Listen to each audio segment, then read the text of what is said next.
What's that sound?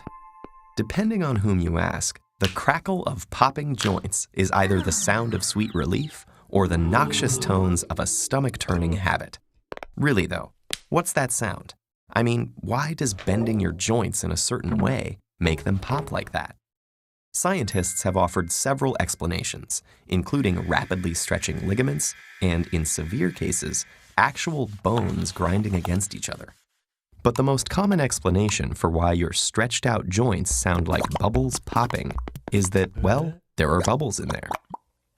The joints in your fingers are the easiest ones to crack, but many people also crack the joints between vertebrae in their neck and back, and even their hips, wrists, shoulders, and so on.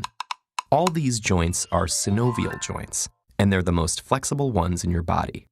The space between the two bones is filled with a viscous liquid, synovial fluid, which contains long, lubricating molecules like hyaluronic acid and lubricin. Synovial fluid is more or less the texture of egg yolk, and its primary purpose is to cushion the bones and help them glide past each other. It also contains phagocytic cells that help clean up any bone or cartilage debris that ends up in the joint. But the reason it's important for knuckle cracking is that, like other fluids in your body, it contains lots of dissolved gas molecules. Knuckle crackers know that to get that satisfying pop, you stretch the joint farther than it normally goes, by bending your fingers backwards, for example. When you do that, the bones move away from each other. The space between bones gets bigger, but the amount of synovial fluid stays constant. That creates a low-pressure zone that pulls dissolved gases out of the synovial fluid, just like the carbon dioxide that fizzes out of soda when you twist open the cap. Inside the joint, the escaping gases form a bubble with a pop. But the bubble doesn't last long. The surrounding fluid presses on it until it finally collapses. The bubble's gases scatter throughout the synovial cavity and slowly dissolve back into the fluid over the course of about 20 minutes, which is why it can take a while before you can pop the same joint again. Some scientists think there may actually be two pops, one when the bubble forms and another when it bursts. Popping a joint temporarily enlarges it, which may be why dedicated knuckle, neck, and back crackers say the habit makes their joints feel looser and more flexible.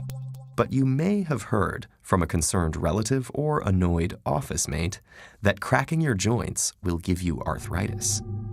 A doctor named Donald Unger heard this too. So, determined to disprove his mother's warnings, he cracked the knuckles of his left hand repeatedly for 50 years.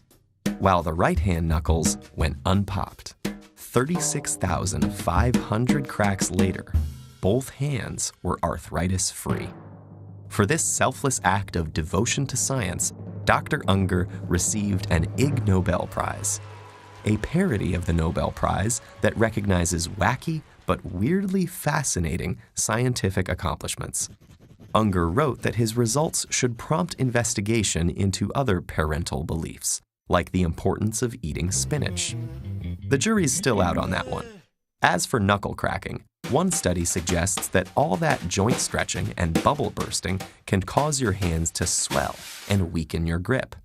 But the biggest proven danger seems to be annoying those around you.